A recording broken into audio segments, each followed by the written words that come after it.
You ever notice how people laugh the loudest when they think they're standing above you? That's exactly what my son-in-law did. He sat there in that lawyer's office smirking when he heard what I'd inherited, a broken old gas station off the highway. He thought it was a joke. He even said, "That fits you perfectly, Dad, an old station for an old man." And everyone laughed, everyone but me, because my wife, Mary, she never did anything without a reason. So when she left me that station, the one we built together 40 years ago, I knew there was something she wanted me to find, something buried deeper than concrete or oil. And I was right. What my son-in-law didn't know was that beneath those floorboards, my wife had left a secret that would end everything he thought he'd built. Before we begin, I just want to say this. If you've ever been laughed at for something that mattered to you, hit subscribe and stay with me till the end. Leave a comment and tell me where you're watching from, because this story isn't just about revenge. It's about the quiet kind of justice only a father and a husband can understand. Now, let's start at the beginning. The day my wife's will was read. When they read my late wife's will, the room felt too small for all the eyes watching me. The lawyer's office in downtown Portland smelled of old paper and polished wood, the kind of place where people pretend grief is just paperwork. My daughter, Nora, sat across from me, hands folded tight in her lap, face pale. Her husband, Ethan, leaned back in his chair like he owned the place. He was dressed for victory, not mourning. Silver watch, crisp navy suit, that smile that says, "I've already done the math." "Mr. Lewis," the lawyer cleared his throat. "Mrs. Mary Grant's final will and testament." He paused, maybe out of respect, or maybe because he could feel the tension pressing down like fog. He began reading. First came the small things, family jewelry, some savings for Nora, a modest account she could manage carefully. I could almost see Ethan's smile fade a shade. He kept his jaw clenched, tapping his finger against the armrest. Then the lawyer said, "And to her husband, Mr. Walter Grant, she leaves ownership of the old highway station." I felt every pair of eyes turn to me. For a second, no one spoke. Then Ethan broke the silence with a laugh. A short, sharp, perfect sound for a man who'd never known when to shut up. "Gas station," he said, still laughing. "That's perfect for an old man who taught ethics instead of making money." The chuckles that followed were small at first, but enough. Even Nora gave a weak, nervous smile, the kind that apologizes without words. I didn't say anything, just kept my eyes on the will. The old highway station. I hadn't been there in years. It sat out on Route 19, the place where Mary and I used to stop on long drives before we had Nora. Later, after I retired from teaching, I took my students there for volunteer work, fixing up old cars, helping travelers, showing them what honest labor felt like. It was never just a business. It was a piece of our life. But to Ethan, it was a joke. He leaned forward, elbows on the table. "You know, Dad," he said, voice dripping with fake concern, "it's kind of poetic. You get to spend your golden years surrounded by oil and dust, like old times." I met his gaze, calm. That always bothered him, the way I never reacted the way he wanted me to. Nora shifted uncomfortably. "Ethan," she whispered, but he just waved her off. The lawyer pretended to shuffle papers, but I could tell he wanted to disappear. I looked down at my hands. The silver wedding band on my finger caught the light. Mary's ring was gone now, buried with her like she wanted. I ran my thumb over mine, felt the cool metal, and breathed slowly through my nose. "Is that all?" I asked. Mr. Lewis nodded. "That's the full reading, Mr. Grant. You'll receive the property papers this week." Ethan couldn't resist. "Well, at least you won't have to worry about retirement homes, huh? You can just live at the gas station. Plenty of room for one man and a lifetime of regrets. The laughter this time was quieter but sharper. It stung more because it came from people who'd once shaken my hand at Mary's funeral. People who'd said she was too good for this world. I rose from my chair. Mary always believed in second chances, I said softly, even for old things that people thought were useless. Ethan smirked. You mean like that dump? I didn't answer. I just slipped my hat on, the same brown one Mary had bought me on our honeymoon, and started for the door. He followed me out to the hall. His voice turned low like he wanted to sound caring. Dad, I'm just being practical. Why hang on to some run-down gas station? Sell it to me. I've got a buyer who'd take it tomorrow. I paused, hand on the doorknob. Why the rush, Ethan? He laughed again, but this time it didn't reach his eyes. Because it's worthless and I don't want you wasting time. You should relax, enjoy life, maybe travel. I looked at him for a long second. You don't travel to escape what matters, you travel to find it. He frowned like the words didn't fit into his world. Suit yourself, he muttered, adjusting his cufflinks. Just don't expect me to fix the mess when it falls apart. As I stepped outside, the afternoon air hit me, cold, bright, a little too clean after all that suffocating politeness. The city noise felt distant. I could almost hear Mary's voice again, teasing me. Don't start a fight you don't have to win, Walt, just keep walking. I did.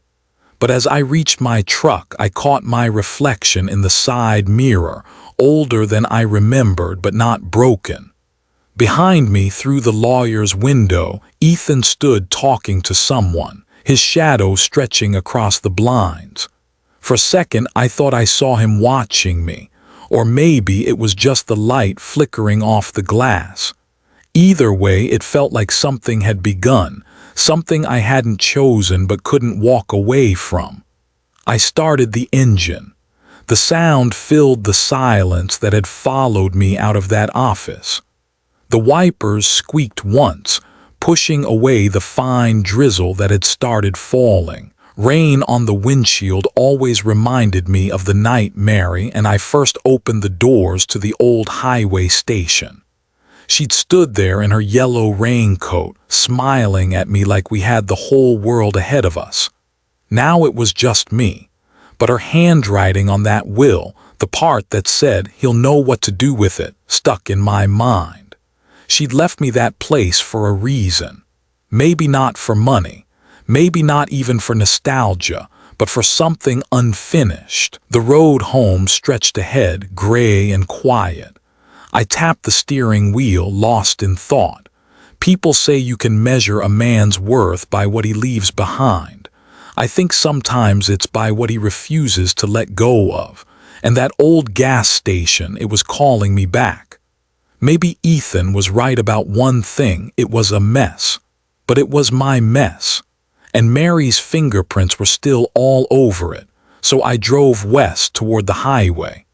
The rain got heavier, but I didn't turn the wipers up. I wanted to feel it, the weight of it, the noise, the blur of it all. Because somewhere past that storm, past the laughter, and the humiliation and the memories that still hurt, I knew I'd find her message.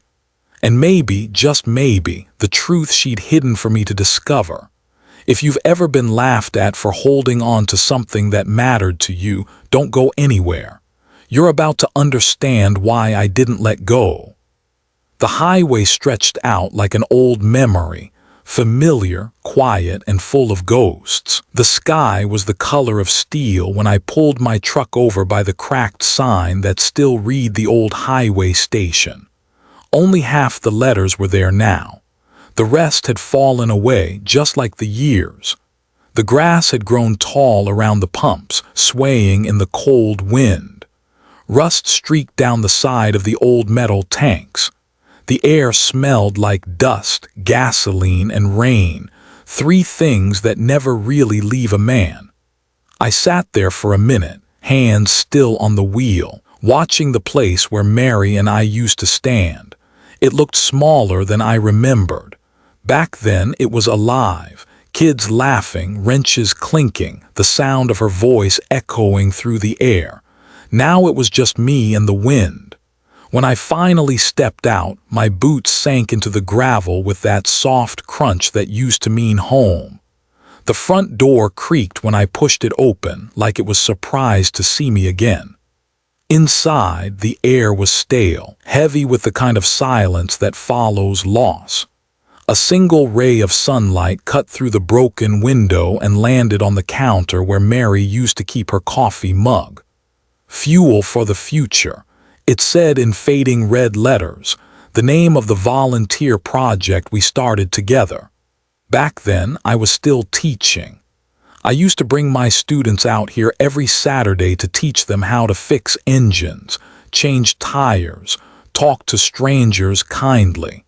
Mary handled the food, the laughter, the small things that made it all work. We didn't have much, but we had purpose, and she always said that was enough. Now the place was covered in dust, tools scattered on the floor, shelves empty, cobwebs hanging like curtains. I picked up an old wrench, heavy with rust, and turned it over in my hand. They laughed, I muttered, half to myself, half to the ghosts, because they never saw what this place really meant. My voice echoed back at me, faint and lonely. I found an old broom in the corner and started sweeping, one slow push at a time. The sound of bristles against concrete filled the silence, and for a moment I could almost imagine Mary humming in the background like she used to.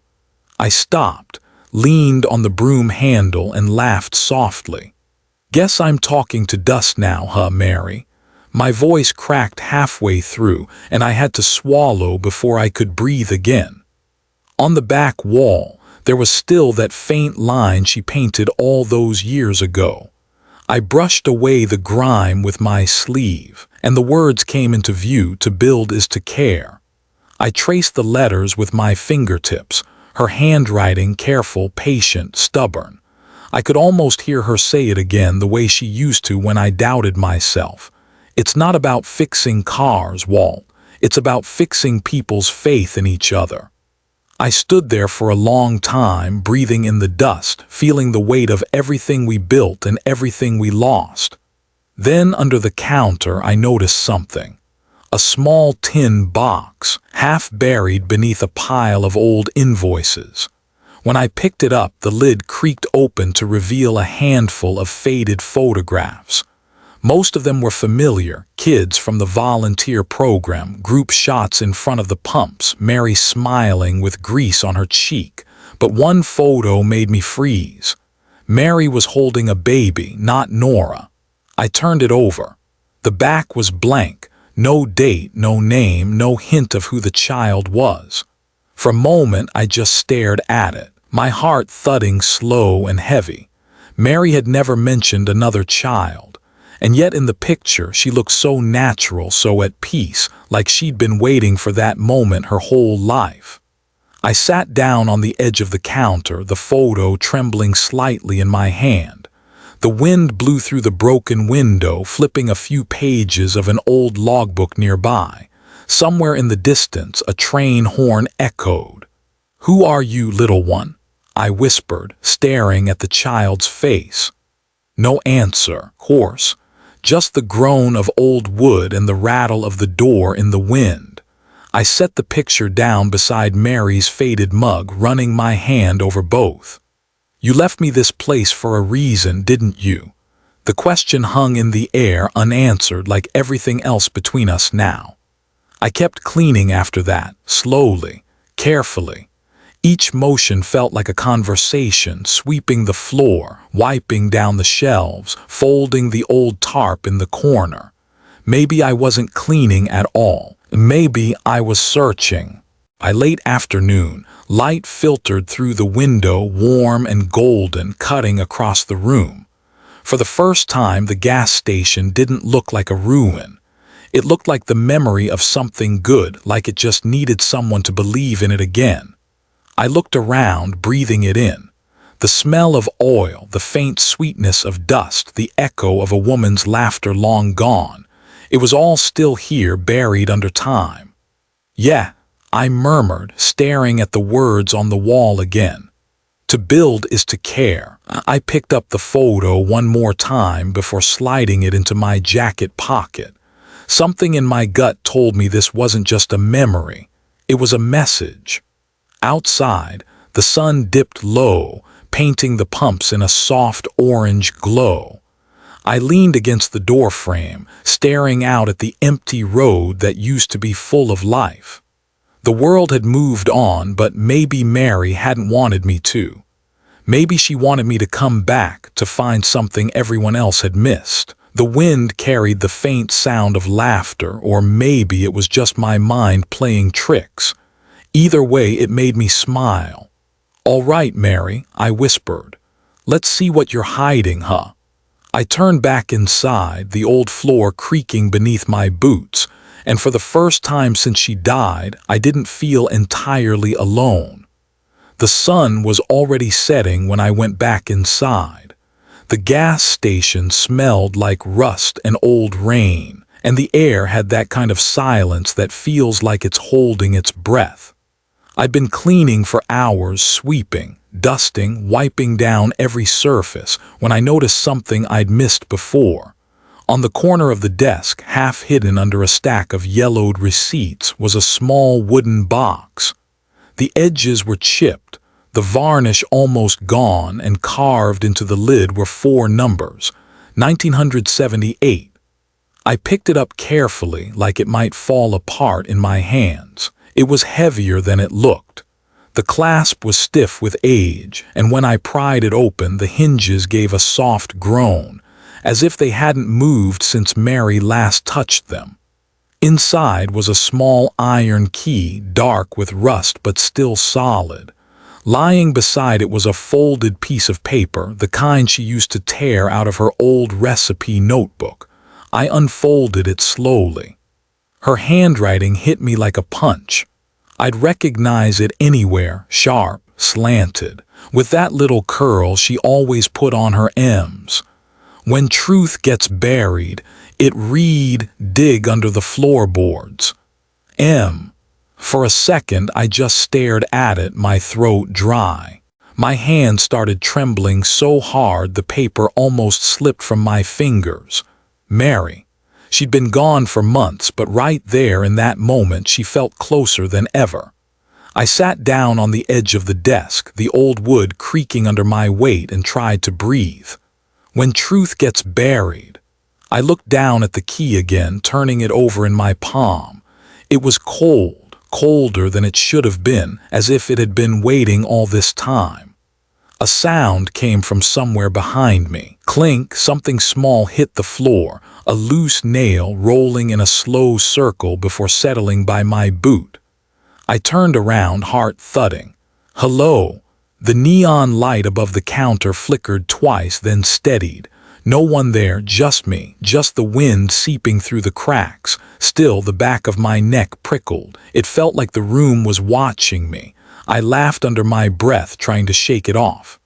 "Guess I'm getting jumpy, huh, Mary?" Silence. Then I whispered softer, "You really left me something, didn't you?" I picked the nail up, placed it on the counter, and looked around. Every floorboard creaked when I moved. I found myself staring at the uneven section near the back wall, the one we used to trip over all the time but never got around to fixing. I crouched down, running my hand along the edge. The wood was warped and scratched, but there was something off about it, a faint line that didn't match the pattern of the rest. I pressed my fingers against it. Nothing. Still, her words echoed in my head. "When truth gets buried, dig under the floorboards."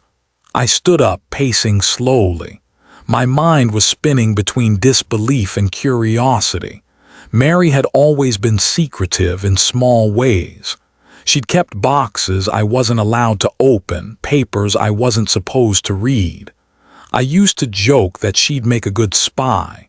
She'd just smile and say, "Someday, You'll understand why I keep every secret locked tight.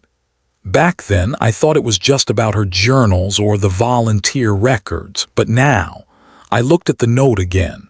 My hand still shook as I folded it back up and slipped it into my jacket pocket. The key went into the other one. For a while, I just stood there, watching the last bit of daylight bleed through the windows. Dust floated in the beams like tiny ghosts. Then the wind picked up outside, rattling the loose sign out front. The sound echoed through the empty room like footsteps fading away. I turned off the neon light, but it didn't stay dark. It flickered back to life once, then dimmed again, humming faintly. That's when I decided. I wasn't leaving that night, not yet. I dragged an old stool from behind the counter, sat down, and stared at the floorboards. "All right, Mary," I murmured, "you've got my attention." But the longer I sat there, the more uneasy I felt. Every few minutes I thought I heard something, faint clicks, shifting wood, maybe a car in the distance. I'd look up, wait, and it would fade, then start again. By the time night fully fell, the gas station was bathed in that strange, flickering blue light from the single neon tube above the window. The shadows moved like they had a life of their own. I tried to laugh it off, telling myself I was too old to be spooked by creaks and wind. But deep down, I knew this wasn't just my nerves. Something in this place wanted to be found. I finally stood, grabbed my flashlight from the truck, and shone it across the room. The beam landed right where the floorboard had that faint line. It wasn't imagination. There was definitely a seam there. The wood had been cut clean, deliberate. I ran my thumb along it again. The edges were smooth, almost too perfect for age. The key in my pocket felt heavier. Outside, a gust of wind slammed the door against the frame with a loud crack, and I nearly jumped out of my skin. I chuckled nervously. Okay, I get it. Tomorrow night, huh? I switched off the flashlight, locked the door, and stood there a moment listening. The neon sign buzzed once more, then went completely dark. For a few seconds, the world was nothing but quiet. Then from somewhere inside came the soft sound of something metallic hitting wood, like another nail dropping. I froze, my hand still on the door handle. "Mary," I whispered. No answer. I took a slow breath, stepped outside, and looked up at the night sky. The moon was pale, thin, almost watchful. I pocketed the key again, feeling its cold weight against my palm. "When truth gets buried," I repeated under my breath. "Guess I'll start digging tomorrow." As I walked toward the truck, I could feel her presence still lingering behind me, faint but real, like she was standing in the doorway, smiling that knowing smile of hers. The headlights cut through the darkness when I turned the ignition, but for a split second before I drove off, I thought I saw movement inside. The faint outline of someone by the counter. Then the lights flickered once more and everything went still. The night was colder than it should have been for spring, the kind of cold that sits behind your ribs. I pulled up to the gas station with the old truck's headlights slicing through the dark, cutting over the sign that still read the old highway station. The letters glowed faintly in the beam, like ghosts trying to remember how to live. I killed the engine and just sat there for a moment listening. No wind, no crickets, just that thick, heavy quiet that only shows up when something's about to happen. I grabbed my flashlight from the glove box and slipped on Mary's old work gloves. They were too small for my hands now, but I wore them anyway.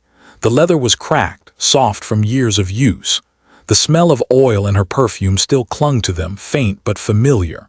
When I opened the station door, the hinges squealed like they were warning me to turn back. Dust floated in the flashlight's beam. I could see my breath. The place hadn't changed since the night before, except now. I wasn't looking for memories. I was looking for the truth. The desk was still there and the floorboards under it were still uneven. I pushed the old cabinet aside, its legs scraping against the concrete, leaving dark marks like bruises. The air got heavier, colder. I knelt down, shining the light along the ground. There it was again, that strange round outline I'd noticed before. The wood was shaped differently, smoother, newer than the rest. My fingers traced the curve, and my pulse picked up. "All right, Mary," I muttered under my breath. "You said dig under the floorboards." I grabbed the crowbar from behind the counter. It took a few hits to loosen the first piece. The sound echoed through the room, sharp, metallic, final. When the last board gave way, I saw it. A circular layer of tile underneath, with a faint groove running around the edge. I wiped away the dust, and a small iron ring came into view. I hooked my fingers under it and pulled. The thing barely moved. I tried again, using the crowbar this time, and with a long groan of protest, the tile lifted, revealing a metal hatch beneath. The smell hit me first, damp, old, like wet paper and rusted pipes. In the middle of the hatch was a keyhole. The iron key in my pocket felt heavier all of a sudden, like it knew it had found its home. I slipped it in. It fit perfectly. For a second, I just stared at it, my breath loud in my ears. Then I turned it. The lock gave with a loud click. The hatch popped open just enough for a wave of air to rush out. I shined my flashlight down and the beam caught on something, a narrow wooden staircase leading into the dark. The wood was cracked but sturdy enough. I hesitated at the top step. My hand gripped the flashlight tight, the beam trembling slightly. "Guess this is what you meant, huh, Mary?" The sound of my own voice felt strange down there, swallowed up by the space beneath. I took a slow step down, the old wood creaking under my boots. Dust fell from the ceiling like ash. When I reached the bottom, I swept the flashlight around. The beam landed on metal filing cabinets lined up against the far wall. A faded sign hung crookedly above them. I leaned closer and the letters came into view, painted in black, barely legible. Trust Fund Records, 1983. I frowned. The words didn't make sense, not yet. Mary never worked with anything to do with trust funds. We'd spent most of our lives teaching, volunteering, scraping by, but she must have known something I didn't. I ran my hand over the nearest cabinet. It was cold to the touch. When I tugged on the handle, it resisted, then gave way with a screech. Inside, there were stacks of paper, ledgers, envelopes, photos, everything covered in dust. I reached for one of the folders. The paper crumbled slightly at the edges. The heading read, Grant Holdings Community Fund Project. My heart skipped. Grant, our name. I was about to open it when a noise from above froze me. Tires screeching outside, gravel crunching, a car door slamming shut. The beam from my flashlight shook. Someone was here. I moved fast, closing the drawer and covering the hatch with the loose floorboard. I climbed the steps 2 at a time, my knees protesting with every move. When I reached the top, I dropped the hatch gently back into place and pulled the cabinet halfway over it. The headlights cut through the cracks in the wooden door. The familiar low hum of an engine idling outside. Then his voice. "Dad," it was Ethan. My stomach dropped. He knocked once, not too hard. "Dad, you here? Thought I saw your truck lights." I didn't answer. My breath came in slow, shallow bursts. I turned off the flashlight and stayed completely still. The neon sign outside flickered, painting his shadow across the window, long, sharp, distorted. Through the glass, I could see just enough. His face was half-lit by the flickering blue light, his expression calm but wrong. His eyes weren't curious. They were searching, calculating. He stepped closer to the window, squinting, pressing a hand against the glass. The reflection bent his face into something almost unrecognizable, greedy, cold, hungry. For a second, our eyes almost met through the glass. I held my breath. Then he turned, scanning the area, his hand resting on his phone. He took a few slow steps toward the side of the building, checking around the back. The gravel crunched beneath his shoes. I waited until the sound faded, my body rigid, every nerve wired tight. The station was silent again, but it didn't feel empty anymore. I looked down at the hatch, barely visible under the cabinet. The words on that folder, Grant Holdings, 1983, still echoed in my head. Whatever Mary had buried, it wasn't just for me to find. She'd hidden it from someone. Outside, Ethan's car door slammed shut. The headlights swung across the station one last time. Through the window, I caught his reflection again, his eyes sharp, lips curved into a thin smile before the car rolled away. The engine faded into the distance, leaving me standing in the half-dark, heart pounding. I let out a shaky breath and whispered, "You always did see through people faster than I could, Mary." Then I looked at the floor again. "Guess you were trying to warn me." The neon sign buzzed back to life for just a moment, throwing a pale blue glow over the room.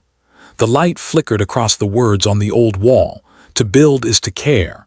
But in that moment, I wasn't so sure anymore what Mary had been trying to build, or who she'd been trying to protect. The morning came too early, pale light bleeding through the cracks in the blinds. I hadn't slept much. Just sat at the kitchen counter of the gas station, nursing a cup of stale coffee and thinking about what waited beneath those floorboards. When I heard the knock, I nearly spilled it. 3 slow taps on the glass door. I turned and there he was, Ethan, dressed too neatly for a visit that early. He held a small paper bag in one hand and a smile that didn't belong on his face. "Morning, Dad," he said, pushing the door open before I could answer. "Brought you some coffee. Figured you could use the good stuff for once." He set the bag on the counter, glancing around like a man taking inventory.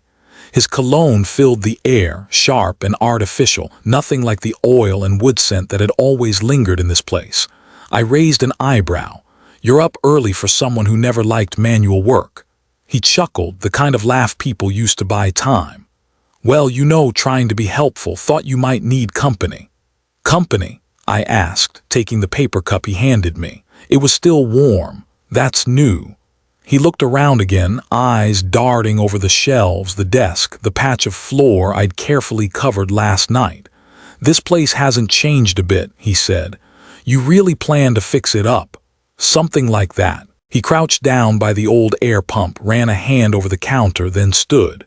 "It's just funny," he said, pretending to smile. "All these years and you never mentioned wanting to come back here. Then Mom's will shows up and suddenly this dump means something again." I kept my voice calm. "Mary loved this place. I'm just making sure it doesn't fall apart." He nodded, but his tone was too careful. "Right, because fixing up a 40-year-old gas station is a solid retirement plan." He took a sip of his own coffee, still scanning the room. I watched him silently. The way his eyes lingered on the floorboard too long, how he shifted his weight like he was testing the sound it made. My pulse slowed on purpose. I'd learned long ago that the quieter you get, the more people reveal themselves. He noticed me watching and flashed another one of those tight smiles. "Just worried about you. Dad, it's a lot for someone your age." "I'm not digging coal," I said, "just cleaning." "Still," he said, walking toward the door, "you don't want to wear yourself out chasing ghosts. Mom's gone, let her rest." He said it softly, almost kindly, but something in the way he looked at me when he said ghosts made my stomach twist. I forced a thin smile. "You always had a way with encouragement." He paused with his hand on the door handle, turned back. "Just looking out for family, you know me." I met his gaze. "Yeah," I said, "that's what worries me." For a split second, something flickered in his expression, something sharp and unguarded. Then it was gone, replaced by that polished grin again. "Well," he said, "don't work too hard." He started to leave, but halfway out the door, he stopped and looked back over his shoulder. "Your old dad, don't waste energy on ghosts." The bell above the door jingled as he walked out. The sound hung in the air long after the truck engine faded down the road. I stood there, staring at the paper cup in my hand. The coffee had gone cold. The floor creaked beneath me. I looked down at the spot by the counter, the one that covered the hatch. My heartbeat started to match the faint ticking of the old wall clock. He knew something, or at least suspected. Maybe that's why he came. Maybe that's why he brought the coffee. I crouched down and placed my hand flat on the wood. It was cool to the touch, like something alive was breathing underneath. Mary's note replayed in my head. "When truth gets buried, dig under the floorboards." I ran my thumb over the grain of the wood, then stood up. "Tonight," I whispered. Outside, the sky was already turning gray. The day dragged on slow, heavy, full of noise that didn't belong, cars passing, branches hitting the window, my mind spinning through every possibility of what was waiting down there. By the time night fell, I'd made up my mind. I turned off every light except the one over the counter. The hum of the old refrigerator was the only sound left. I took the flashlight, the crowbar, and slipped the gloves back on. The same gloves Mary used when she painted the walls of this place. The first floorboard came up easier this time. Beneath it, the hatch waited, silent, patient. The key turned smooth as before. The air that came out was colder than the last time. My flashlight beam trembled as I pointed it toward the stairs. I hesitated for just a second, then took a deep breath and started down. The wooden steps groaned under my weight, every creak blending with the sound of my heartbeat. The flashlight shook in my hand, throwing quick flashes of light across the walls. Down there, the air was thicker, dust and something else, like old metal and forgotten time. The deeper I went, the louder my own breath sounded, until it drowned everything else out. When I reached the bottom, I turned slowly, the beam landing on the row of filing cabinets again. The one marked Grant Holdings glimmered faintly in the light. I took a step closer, then froze. A sound came from above, soft, slow, like footsteps. Someone was in the station. I switched off the flashlight, the dark swallowing me whole. I stood still, barely breathing, listening. Then, faintly through the floorboards, a voice. Dad. It was Ethan again. He was back. And this time I could hear the edge in his tone. Not worry, not concern, something colder. The footsteps moved across the floor, stopping right above me. Dust fell from the ceiling, landing on my shoulder. He wasn't leaving this time. My hand tightened around the flashlight. My heart beat so loud I could barely think. Then, after what felt like forever, the door upstairs creaked open again. The sound of his shoes on gravel. The slam of his truck door. Silence. I waited another full minute before I let myself breathe. Then I whispered almost to myself, "You're not the only one who knows how to wait, Ethan." The flashlight clicked back on, the beam cutting through the dark. This time I wasn't just searching. I was ready. The air down there felt different that night, thicker, heavier, like the room itself was holding its breath. My flashlight beam danced across the cabinets again, glinting off dust and metal. I told myself I was ready, but the truth was, I had no idea what I was about to find. The drawer marked Grant Holdings was still half open. I pulled it the rest of the way, metal grinding against metal, loud enough to make my stomach clench. Inside were folders wrapped in old rubber bands, their labels smudged with time.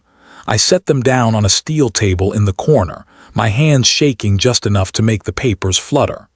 The first folder was full of bank statements and donation records, dates going back decades. Grant Foundation for Underprivileged Youth. It read at the top. My wife's handwriting was on some of the margins, neat and careful as always. Mary had started that fund after we retired, said she wanted to teach kindness that could outlive us both. She'd worked with schools, local families. Every dollar went to kids who needed a chance. At least that's what I thought. But the more I flipped through the pages, the more something felt wrong. Transfers, withdrawals. The amounts were too large, too frequent. And the signatures, God, the signatures. Each one was written in the same looping style I knew by heart, but it wasn't Mary's name. It was Nora's. Nora Grant. My throat went dry. My daughter hadn't been part of the foundation. She'd never even asked about it. I traced the ink with my finger, the edges of the paper trembling. Then I saw the receiving account listed on one of the sheets. Ethan Holdings, LLC. The flashlight almost slipped from my hand. For a second, I couldn't think. I just stood there, staring at the words. The letters blurred as my eyes burned. Ethan, my son-in-law. He'd used my daughter's name to drain the scholarship fund. The money Mary and I had raised for kids who couldn't afford shoes, books, food, gone. I sat down hard on the old metal chair beside the table, the sound echoing through the chamber. My breath came shallow, my pulse thudded in my ears like a hammer. I tried to make sense of it. Maybe it was a mistake. Maybe it was just bad bookkeeping. But then I found another file, one marked audit pending. Inside were scanned checks, photocopies, transfer slips, the same pattern, the same forged signature, over and over. My hand went to my chest, pressing hard like I could slow the ache building there. "Mary, what did you know?" That was when I noticed the envelope tucked behind the last folder. I opened it slowly. Inside was a photograph Ethan, shaking hands with a state senator at a ribbon-cutting ceremony. Behind them, a banner read, "Ethan Holdings Community Development Initiative." He'd used stolen charity money to fund his own business. The flashlight trembled again. My breathing turned shallow, ragged. The metal chair creaked beneath me as I leaned forward, elbows on my knees. The air down there was stale, but it suddenly felt colder. I could almost hear Mary's voice echo in my mind. "Someday you'll understand why I kept every secret locked tight." Maybe she'd known. Maybe that's why she left me the key. A faint sound broke through the silence. A creak from above. My head snapped up. The hatch. I switched off the flashlight, holding my breath. For a moment, nothing. Just the sound of wind sliding through the cracks in the boards. Then another sound, footsteps, slow, careful, the soft thud of shoes against the wooden floor above me. I clenched my jaw, every muscle tensing. My hand found the flashlight again, finger hovering over the switch. The steps moved closer, directly above where I sat. Dust drifted down in small clouds. I could hear the faint creak of the door hinge near the entrance swaying in the wind, or maybe it wasn't the wind. The footsteps stopped. Silence stretched thin as wire. Then cash, the faint metallic click of the hatch handle. Someone was touching it. I froze. My heart pounded so hard I could feel it in my throat. The metal knob rattled once softly. Then nothing. No movement, no sound. The kind of stillness that makes your ears ring. I waited, counting the seconds in my head. 1, 2, 3. A gust of wind whistled through the cracks, long and low, like a whisper crawling down the stairs. I held my breath until my lungs screamed. Finally, after what felt like an eternity, the footsteps moved again, fainter this time, retreating toward the door. The wooden boards above groaned under the weight. Then silence. I didn't move for a full minute. My hand was still gripping the flashlight so tightly my knuckles hurt. When I finally turned it back on, the beam landed on the photograph lying on the table. Ethan's smile stared back at me, confident, rehearsed, hollow. I stared at it for a long time, my jaw clenched until it hurt. "You took from children, Ethan," I whispered, "and you did it using my daughter's name." The light flickered just once, reflecting off the metal cabinets like a heartbeat. I looked toward the hatch again, the handle glinting faintly in the beam. Whoever had been there knew I'd found something. Or maybe they'd just been making sure I didn't find too much. The thought sent a chill crawling down my spine. I reached for the folders, stacking them quickly, tucking the photo and papers into my jacket. Whatever this was, I couldn't leave it down there. Not anymore. As I started up the stairs, I listened for any sign of movement above. But there was only the faint sound of the wind pressing against the old wooden walls. At the top, I paused, one hand on the hatch. My reflection shimmered faintly in the flashlight's lens, older, tired, but sharper than before. Mary had left me the key, but it wasn't just to unlock a secret. It was to show me who my enemies were, and now I knew exactly where to start digging. The letter came early that morning, tucked under the door. No envelope, no name, just a single sheet of paper folded twice and smelling faintly of gasoline. I sat at the counter, unwrapped my glasses, and read the first line. "Don't touch what isn't yours, old man." That was it. No signature, no clue, just those 8 words scrawled in thick black ink. My hand tightened on the paper until it crumpled. For a long time, I didn't move. The coffee on the counter had gone cold, the steam long gone, and outside the wind had picked up, scraping dust against the windows like tiny knives. I knew exactly who sent it. Ethan's kind of threat was never loud. He preferred to whisper through other people. I folded the note, slipped it into my pocket, and tried to focus on the sound of the rain starting to tap against the roof. But something in me had already shifted, the quiet patience was gone. I was reaching for my jacket when my phone rang. It was Nora. Her voice came through in fragments, choked and panicked. "Dad, have you seen Ella?" My stomach dropped. "What do you mean?" She was supposed to be at piano class. They called, she never showed up. I've called everyone, checked the neighbors, nothing. I grabbed my keys without thinking. I'm on my way. The drive was a blur, red lights, wet pavement, the echo of that note repeating in my head. Don't touch what isn't yours. When I pulled up to Nora's house, she was standing on the porch, her hands shaking. She looked smaller than I'd ever seen her. She's only been gone 2 hours, she said. The police said to wait, like that helps. I looked past her into the living room. Ethan wasn't there. Where is he? Her voice cracked. At work, or that's what he said. We didn't talk after that. We just waited, minutes stretching into hours, until Nora's phone buzzed. A call from an unknown number, she answered, her voice trembling. Hello, yes, that's her. Her eyes widened. Where? She hung up, hands covering her mouth. They found her, she whispered. The police said a man had dropped Ella off at a diner near Route 19, half a mile from the old gas station. The man told the waitress her grandpa sent me. Then he drove off before anyone could catch his plate number. When I saw Ella later that evening, wrapped in a blanket in the back of a police car, she ran straight into my arms, crying. He said you told him to take me for ice cream, she sobbed. He knew my name, Grandpa. He knew your truck. I held her tighter than I ever had. My throat burned. You're safe now, sweetheart. I've got you.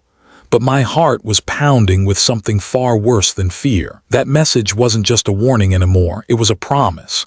After the officers left, I sat with Nora on the front steps. The streetlights flickered on, painting the wet pavement gold. She wiped her eyes, voice small. I thought he changed, Dad. I really did. He said he wanted to be better. I believed him. I turned the note over in my hand, the ink smeared from my grip. People like Ethan don't change, I said quietly. They just get better at pretending. She started to cry again, quiet, tired sobs that came from somewhere deep. I'd seen that look before, the same look Mary wore the day she realized one of her students had stolen from the charity box. It wasn't anger, it was heartbreak disguised as disbelief. I reached over, placed a hand on Nora's shoulder. This isn't your fault. She shook her head. No, Dad, it is. I let him in. I let him use our name, our family, your legacy. I wanted to believe he could give Ella a good life, but all he ever wanted was control. Her words cracked halfway through and I saw her face crumble. I pulled her into my chest, my arms trembling. I failed you once, I said, voice rough. When I stayed quiet instead of warning you, I won't do it again. She buried her face in my shirt, her sobs muffled. What are you going to do? I looked past her, toward the fading line of sunset where the road disappeared behind the trees. The last light of day caught on the wet asphalt, turning it the color of copper, like the old key still sitting in my pocket. I'm going to finish what your mother started, I said. She looked up, tears streaking down her cheeks. He'll come after you. I nodded. He already has. For a while, neither of us said anything. The world around us had gone quiet again, the kind of quiet that feels too still. The air smelled like rain and gasoline, old ghosts returning. Ella slept in Nora's lap, her small hand clutching the edge of my jacket. I brushed the hair from her forehead, and for a moment, I saw Mary smile again, the same gentle curve that used to calm every storm. I looked back at Nora. We'll keep her safe, I said. No more fear, no more hiding. She nodded, but her eyes said she wasn't sure. I stood, folding the note one last time before tucking it into my pocket. The paper was soft now, worn from my grip. Somewhere out there, Ethan was waiting for my next move. Watching. Testing how far he could go. He'd already taken money that didn't belong to him. He'd already used my daughter's name. But touching my granddaughter, using her as a message that crossed a line even he couldn't come back from. The wind picked up, carrying the scent of rain and pine. I looked at the horizon and whispered under my breath, "You wanted a warning, Ethan. You just got one." Behind me, Nora's voice broke the silence, soft and afraid. "Dad, please don't do something you'll regret." I turned to her and smiled, a small, tired smile that wasn't quite peace but something close. "Sweetheart," I said, "regrets for people who stop halfway."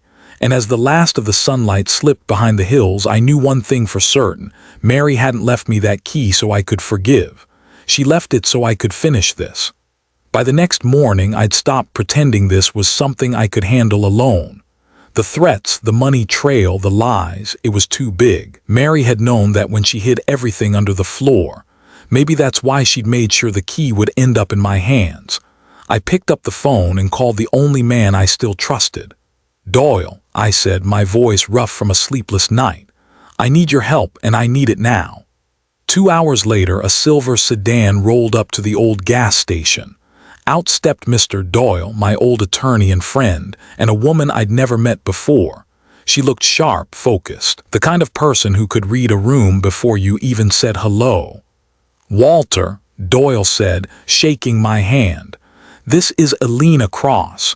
She's a forensic financial investigator. She's helped me with a few sensitive matters."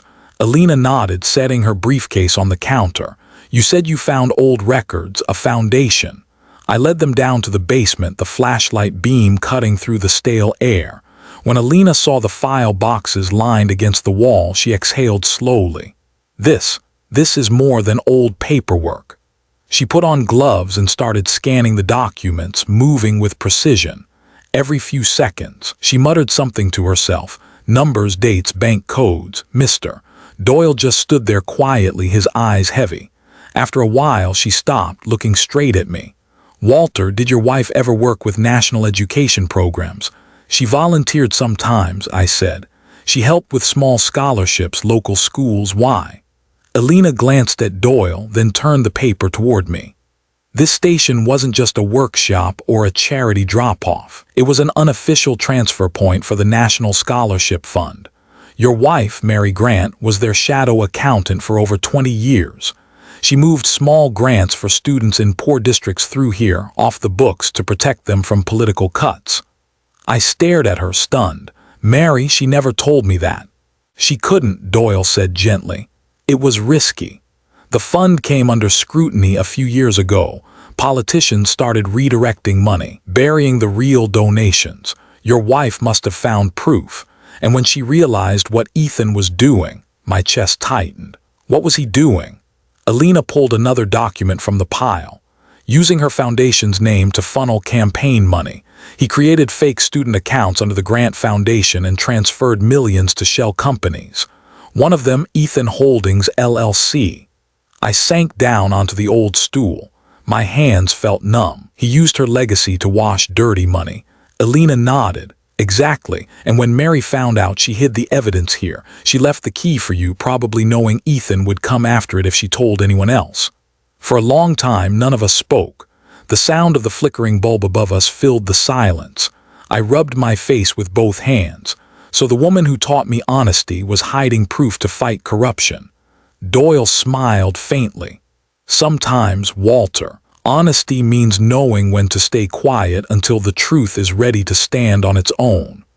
I thought of Mary again, how she'd always looked calm even when she was terrified, how she used to say, "Courage isn't loud, it's steady." I stood up, looking around the room she'd built to hold her secret. "She trusted me to finish this," I said. Elena placed a gentle hand on the files. "And you will, but we have to be smart. Ethan's connections go deep, local government, media, maybe even law enforcement. If we move too fast, he'll bury it again." I nodded. "Then we move carefully, one truth at a time." That afternoon, Doyle called one of his old contacts in the press, a journalist named Harper Lee who'd spent years exposing corporate fraud. She agreed to meet us quietly, no cameras, no formal interview, just questions. By the next day, word had already leaked. The first article hit online before sunrise. Charity or cover-up? Investigators examine Ethan Holdings' links to education funds. By noon, TV vans were parked across from the gas station. I watched them from inside, coffee cup shaking in my hand. Reporters shouted questions through the fence, flashes popping like lightning. I didn't answer at first. I just stood there watching it all unfold, the station Mary and I built now surrounded by microphones and noise. Then one voice cut through the chaos. A young reporter holding her mic tight called out, "Mr. Grant, is it true your wife built this station to fund hope for underprivileged students?"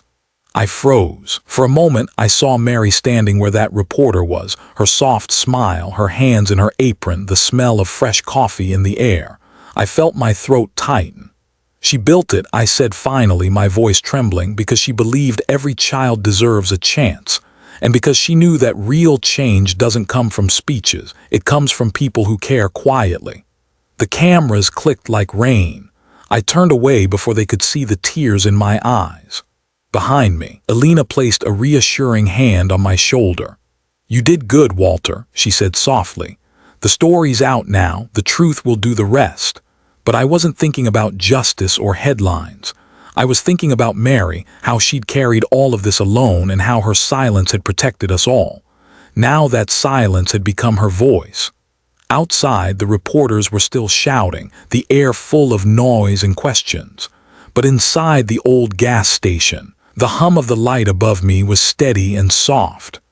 I looked around at the dusty walls, the faded paint, the faint outline of the words she once wrote, "To build is to care." And for the first time in a long while, I felt like I finally understood what she meant. The plan came together over coffee and silence. Alina spread blueprints of the gas station across the table, her pen tapping against the spot near the counter. "We'll hide the mic here," she said. "The camera goes inside the fire extinguisher. Audio's clean. You just have to keep him talking long enough." I nodded, staring at the grainy photo of Ethan stapled to the folder. His smile was the same one he'd worn at every family dinner, polished, confident, fake. Doyle leaned forward. "Walter, you sure you can do this?" I looked up. "He's already taken everything that mattered. I just want to give him back what he earned." Alina smiled faintly. "Then tomorrow you sell him the station." The next afternoon, the sky was the color of smoke, thick clouds hanging low, promising rain. The place looked almost peaceful. You wouldn't have known it was wired like a crime scene. Cameras in the clock, a transmitter behind the counter, an unmarked van parked half a mile down the road. I sat at the same old table where Mary and I used to balance the books, a pen in my hand, papers spread out neatly. My heart was steady, too steady. Then I heard the sound, tires on gravel, the growl of an engine that didn't belong. Ethan's black SUV pulled up in front of the station. He stepped out, sunglasses on, followed by two men built like shadows. Both wore leather jackets and the same vacant stare. He walked in, smiling that smug, half-sincere smile. Well, the prodigal father finally came to his senses. I leaned back in my chair, calm. "You always did drive too fast, Ethan, but this road, I built it." He laughed, the sound echoing off the empty walls.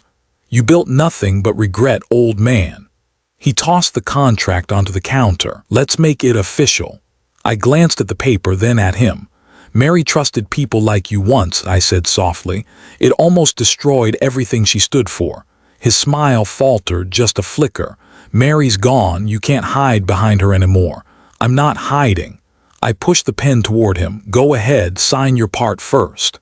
He eyed me for a moment, suspicion twitching across his face. Then he chuckled. "You're not as dumb as you look, Walter, but you're not half as smart as you think." He motioned to one of the men. "Check the place."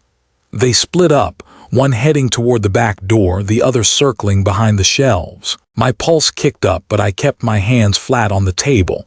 Ethan leaned in close.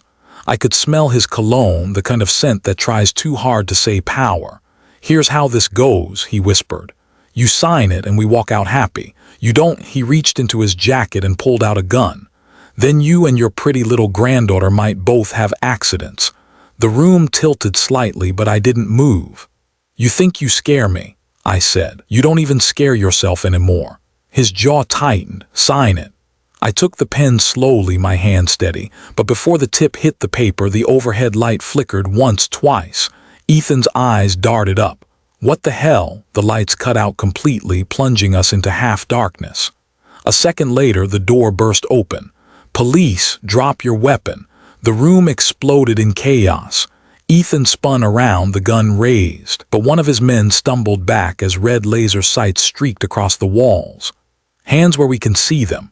Someone shouted. Ethan froze, blinking against the flood of flashlights. The gun slipped from his hand, clattering to the floor. His other hand shot up, trembling, sweat poured down his face. His perfect composure cracked wide open. "You can't do this to me," he screamed. "You have no idea who I am." Alina stepped through the doorway behind the officers, her badge glinting. "Oh, we know exactly who you are, Mr. Holden." He turned to me, eyes wide, pleading now. "Dad, listen, this is a misunderstanding. You wouldn't." I didn't say a word, I just looked at him. All the years of manipulation, all the lies, the stolen trust, they hung between us like smoke. I didn't need to speak. The silence said everything. The officer nearest him snapped the cuffs on. The sharp click echoed through the room like a final verdict. Ethan winced, his jaw shaking. "You set me up." I met his eyes, calm. "No, son, you set yourself up a long time ago." They let him out, his head bowed, his voice breaking into a mess of excuses that didn't matter anymore. One of his men tried to bolt for the door but was tackled before he made it 2 steps. The other just stood there, staring at the ground like he'd seen this ending coming. When the last of them were gone, the room fell quiet again. Only the hum of the fluorescent light returned as the power flickered back on. Alina turned to me. "You okay?" I let out a long breath, the first full one I'd taken in hours. "Yeah," I said softly, "just tired." Outside, rain started to fall, light at first, then heavier, washing the dust off the windows. Through the glass, I watched Ethan being shoved into the back of a patrol car, still shouting, still fighting the air. For a brief second, our eyes met through the reflection in the rain-streaked glass. His were wild, desperate. Mine were still.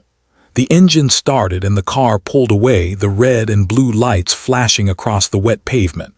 I stood there, hand resting on the counter, the same counter Mary once leaned against when she said, "This place will outlive both of us, Walt." And maybe she was right. Maybe the station wasn't just a memory, maybe it was the test.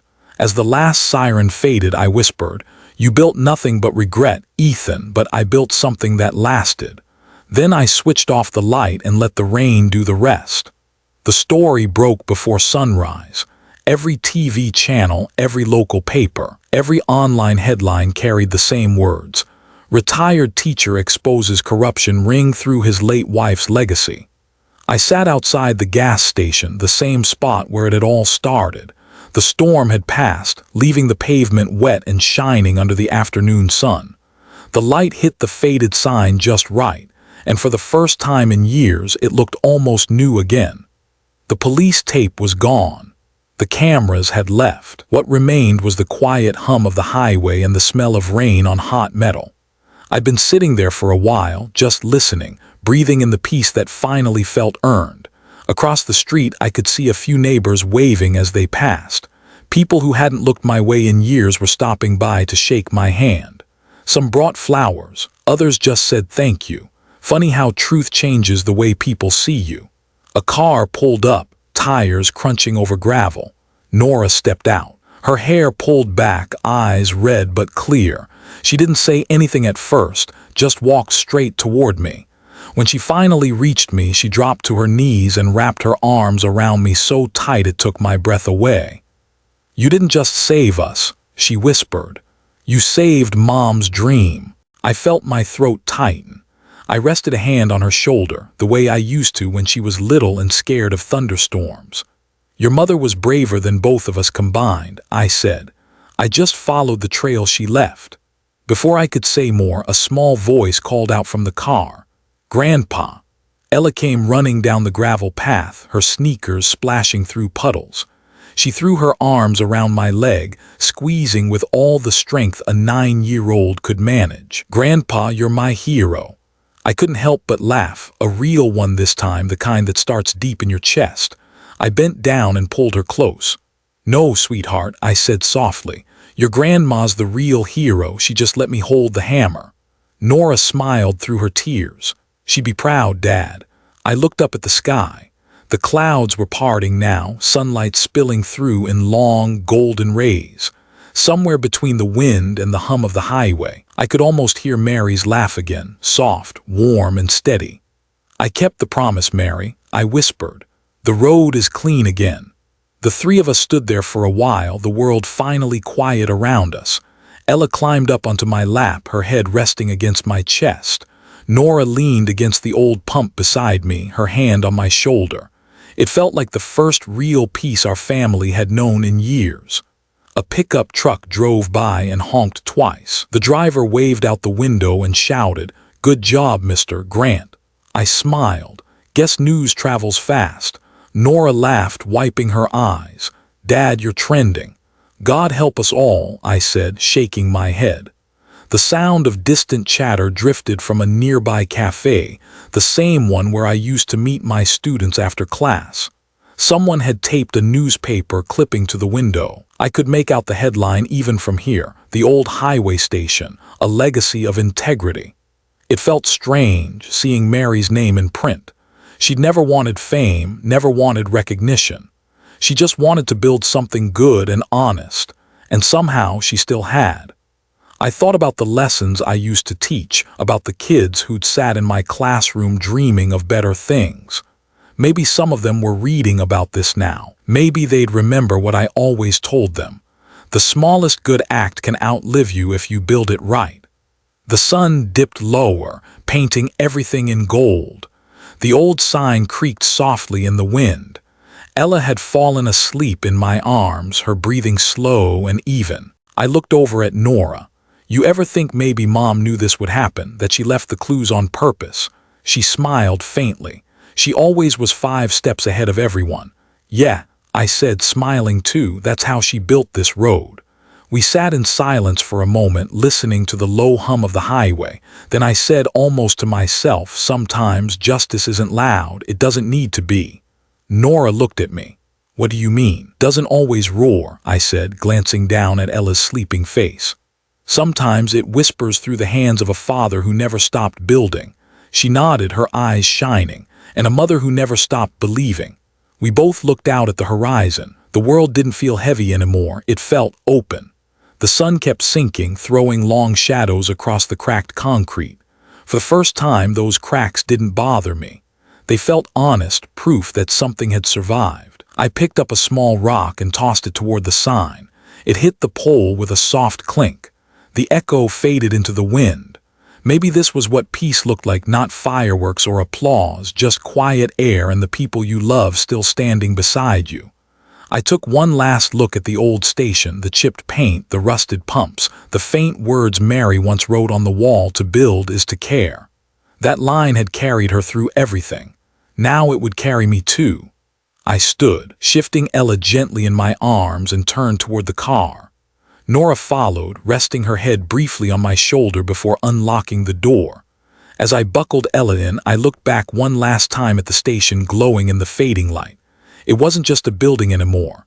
It was a message, a quiet one but strong enough to outlast the noise. And maybe that's all justice really is. One nail, one truth, one quiet act at a time.